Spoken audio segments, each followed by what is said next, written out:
kawan-kawan, untuk belajar Arduino akan kita bagi yang pertama tuh beberapa part.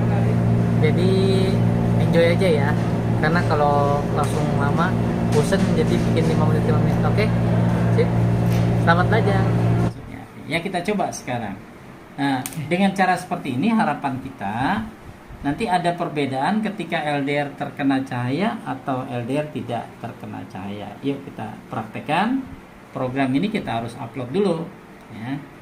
Nah, ini yang belum kita bahas kemarin, bahwa sebelum kita mengupload, kita COM-nya harus kita cocokkan, COM 6, dan jenis Arduino harus kita cocokkan. Dua ini harus kita set. Nah, tapi ini belum, caranya belum kita buat videonya, nanti kita buat. Udah ikutin aja dulu bahwa COM-nya harus mengikuti COM yang ada, yaitu COM 6 dalam hal ini, dan jenisnya Arduino Uno. Barulah kita kirim program ke Arduino. Maka segera program yang ada di dalam laptop ini dengan bahasa Arduino kita kirim ke microcontroller Arduino. Baik, sekarang dalam kondisi, ya ini kita lihat ya, dalam kondisi terkena cahaya, lampu mati justru. Nanti cara kerjanya bisa dibalik, bisa. Pada saat terkena cahaya, artinya nilai value-nya kurang dari 500, ya, terkena cahaya, maka dia mematikan lampu. Tapi kalau nilai value-nya lebih dari 500 atau senilai dengan tegangan lebih kurang 2,5 lebih itu, maka dia akan menyala. Kita lihat, kita coba ya. Ini dalam kondisi mati LED-nya, ya, kita gelapkan ya. Ini masih jauh, masih kena terangnya. Kita turunkan tangannya ya, kita lihat ya. Ya.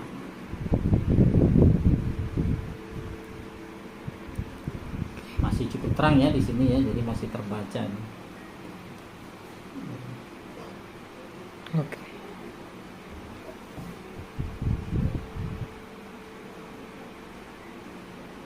Ya, nanti dia sebentar. Ada masalah di mana? Bisa jadi di perkabelan.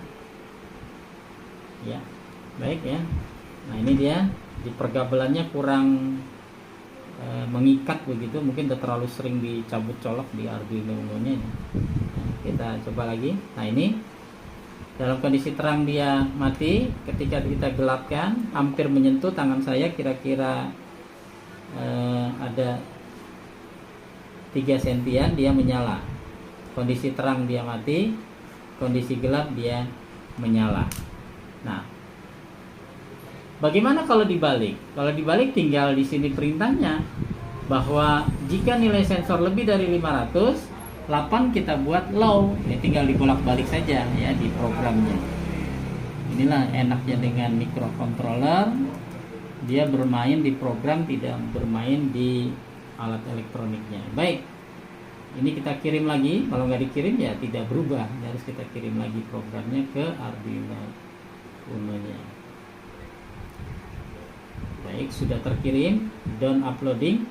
Dalam kondisi terkena cahaya sekarang, dia menyala.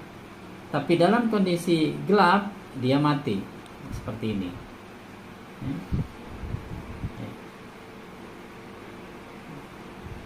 Kita lihat seperti itu. Jadi, bisa kita bolak-balik. Apakah jika lebih dari 500 nilai sensornya dia mati atau menyala, jika tidak high, atau sebaliknya mau kita buat seperti apa, bisa hanya bermain-main di program tanpa merubah di rangkaian. Kita simpulkan. Yang pertama, kita tadi mempelajari bagaimana mengkonversi nilai resistor yang terkena cahaya atau tidak terkena cahaya menjadi perubahan tegangan pada input A0. Yang kedua, kita menggunakan resistor pull up yang ada di dalam inputnya Arduino Uno dengan perintah tadi, pin mode A0, input underscore pull up. Nah, kadang-kadang programmer tidak menggunakan pull up tapi menggunakan resistor di luar ya, menambah komponen jadinya, yaitu terserah saja menambah 1 buah resistor. Ya, di sini kita memanfaatkan resistor pull up. Itu kita pelajari pada saat ini. Yang berikutnya kita mempelajari bagaimana perintah if dan else. Ini berpasangan, kalau ada if ada else-nya. Jadi jika sensor mencapai nilai tertentu, ngapain? Kalau tidak, ngapain? Nah, ini kita bisa masukkan dalam kurung kurawal buka, kurung kurawal tutup setelah if dan setelah else. Jadi kita mempelajari banyak hal pada pertemuan kali ini, ya. Bahkan tadi di awal kita mempelajari elektronika dasar, yaitu rangkaian resistor seri, yang tujuannya saya agar dapat menerangkan apa sih perintah pull up pada Arduino Uno. Kira-kira demikian. Ada pertanyaan nggak? Berarti kalau bisa dipakai buat di rumah gitu ya, kalau misalnya apa namanya, ini apa, kita udah maghrib gelap, lampu nyala, aku mati, tinggal ini dirubah jadi relay. Betul, ya betul sekali. Pemanfaatannya memang ke situ salah satunya, yaitu yang utama itu, jadi dia bisa mendeteksi sinar matahari misalkan. Lampu-lampu PLN itu nyala dan mati rasanya tidak dimatikan oleh petugas PLN itu, tapi secara otomatis ada sensor cahaya, ya, yang mendeteksi sinar matahari, yang kalau sudah pagi-pagi dia mematikan lampu-lampu. Nah, yang jadi masalah ini kan lampunya cuma lampu kecil, lampu LED. Lalu bagaimana kalau lampu-lampu besar? Nah, lampu-lampu besar kita bisa tambahkan rangkaian elektronik lagi yang nanti boleh dikembangkan. Ini dia. Ini adalah relay driver.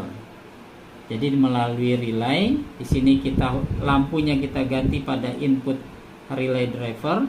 Nanti outputnya ini bisa untuk menghidup matikan lampu-lampu yang besar. Bahkan sampai ribuan watt bisa, tergantung pada relaynya lagi. Kalau elektroniknya cukup tegangan kecil, arus kecil, bisa menggerakkan relay yang mematikan atau menghidupkan alat-alat yang besar. Seperti itu. Jadi harus menggunakan, kalau untuk tegangan listrik yang besar misalkan sampai 220 volt, sampai wattnya sampai 1000 watt, 2000 watt bisa. Ini kita menggunakan relay driver semacam ini. Sementara tegangan yang buat mengendalikan relay kecil-kecil saja.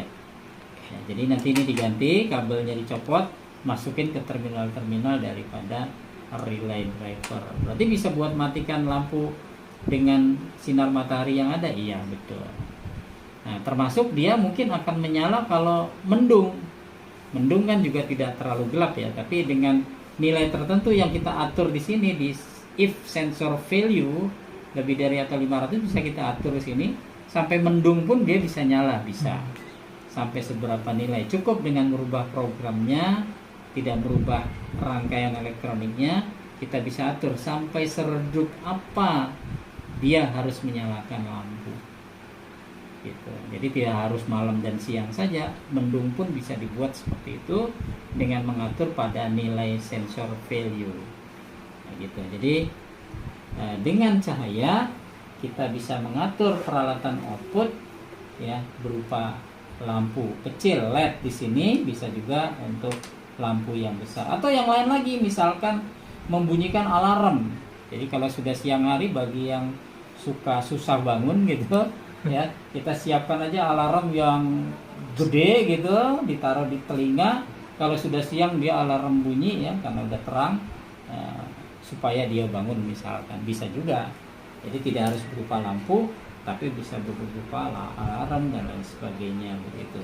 Atau kalau mau bikin mekanik tempat tidur yang bisa dibanting misalkan ya, misalkan pakai motor yang besar, ketika udah siang ya, misalkan tempat tidurnya bergetar kencang sampai melempar orang yang tidur supaya bangun, bisa saja itu.